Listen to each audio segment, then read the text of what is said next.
Good morning, everybody. I appreciate you coming out today, taking the time out of their day to attend, especially staff. I'm always really grateful that you guys come out. The town of Midland recognizes located on land which is traditional and treaty territory of the Anishinaabe people, now known as Chippewa Tri-Council, comprised of Bow Slave First Nation, Rama First Nation, and Georgina Island First Nations. This territory is within Pre-Confederation Treaty 5 and Treaty 16 and included within the Williams Treaties of 1923. And the town recognizes located on land which is traditional territory of the Huron-Wendat and the historic homelands of the Métis, and that our town is home to a large and diverse community of Indigenous people. Today we gather here on our front steps to commemorate a day of unfortunate but still great significance, International Overdose Awareness Day. Every year on August 31st, this day stands as the world's largest annual campaign to end overdoses, or drug toxicity is kind of the new term for overdose. We're here as a community to raise awareness about overdoses or drug toxicity. I'm going to try and substitute the new language in there to address the stigma surrounding addiction and remember those we have all lost to drug toxicity and their addictions. International Overdose Awareness Day is not just a day of mourning, it's a day of hope, compassion, and action.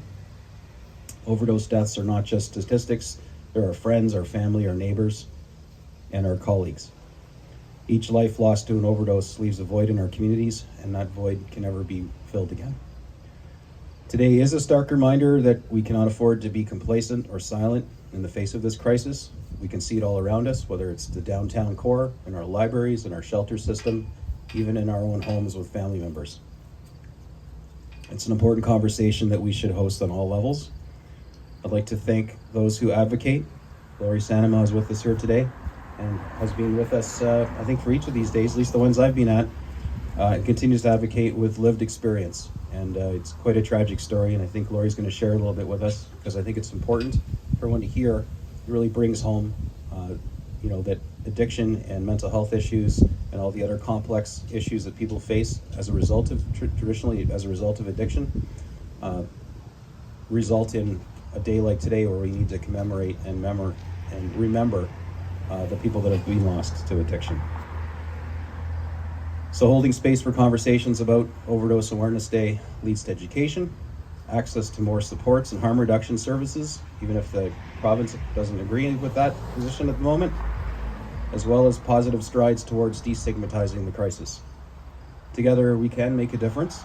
Together we can prevent more drug toxicity deaths, and together we can create a more compassionate and understanding society in general where people don't feel alone in their battle against addiction. I will add a couple of my own personal observations. People have asked me, even though it's not anything to do with our jurisdiction as a town, but I'll tell you as one of the leaders in the community that I disagree with the stance that was just implemented in closing down safe injection sites. As much as we don't have one per se in Midland, people say it's easy for me to say.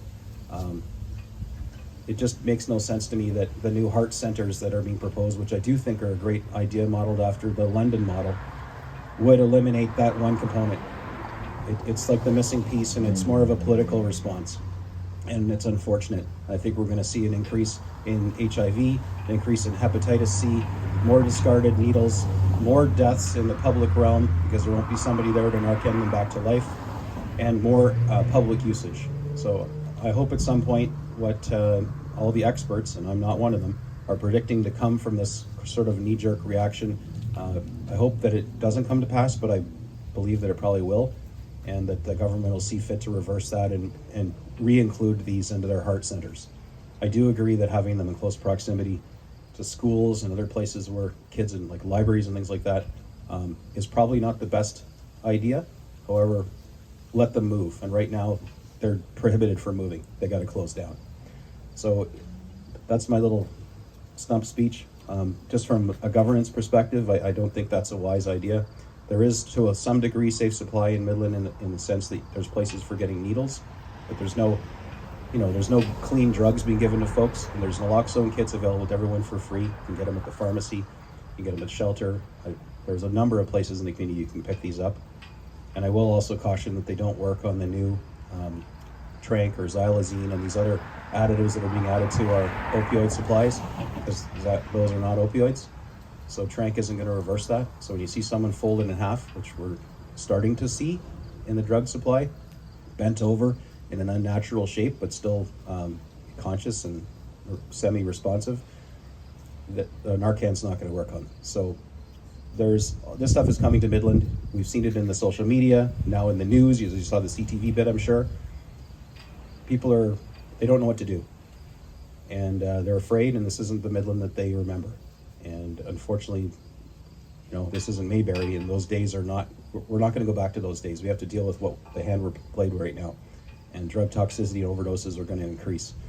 So days like today, it's one day a year, but we really need to think about this every day of the year and look at ways we can support our community and those who are suffering with addictions and mental health issues and abject poverty, low education, and everything that makes up the rationale and reason why a lot of people find themselves on our streets or drug toxicity deaths in our homes and basements with our loved ones and kids. So that's my off the teleprompter comments, and I'd like to pass things over to Lori for some lived experience and some commentary about today. Good morning, everyone, and thank you for coming. And if anyone's here experienced a death of a child through any kind of addiction, I'm sorry that you're here, but I'm very glad that you're here. This is my son, who I lost 4 years ago during the COVID epidemic because everyone was so closed in. He felt isolated, and the only way out was fentanyl. His name is Jason. He'll be forever 42. This is hard for me because 8 months after I lost my son, who was a twin, I lost my daughter to MS, my 2 children. So this is really difficult for me. Things are really happening in our country right now.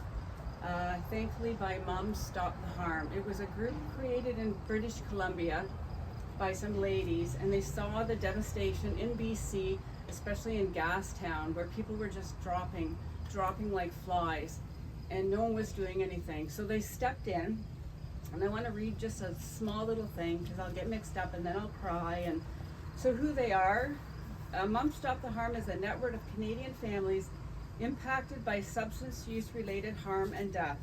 We advocate to change failed drug policies, provide peer support to grieving families, and assist those with loved ones who use or have used substances. We advocate to end substance use related stigma, harms, and death. Also, I've just finished a 14-hour course for Healing Hearts.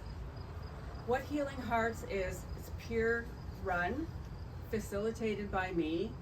It should be up in December. And what we do is just provide an opportunity for people to come, and we understand their grief, and we want to be able to help them through that grief. It'll be Zoom run for now because the catchment is Barrie to Perry Sound and maybe North Bay. People are just not willing to come out and say that this happened to their children. But these groups can help participants also feeling less isolated. It's a place where you can openly share your grief. We offer compassion, understanding from others, and an opportunity to build resistance as you walk alongside your grief. I have brochures, you're welcome to take them. They're all here. And also these are the naloxone kits. Mine are about 4 years old, but like Mr. Gordon said, you can pick them up anywhere. They do encourage people to have training on them, but if someone is down and you see they're gurgling, foam coming out of their mouth, give it to them. Give it to them twice. Call 911 right away. We worry about the ramifications after, but the most important thing is to try to get these people to live. So again, I thank everybody and encourage people that know people that have lost loved ones to come and help these groups to help others. So that's all we ask. And we'll be here next year, hopefully with more people, but I'll still come and I'll still encourage everyone. So thank you so much.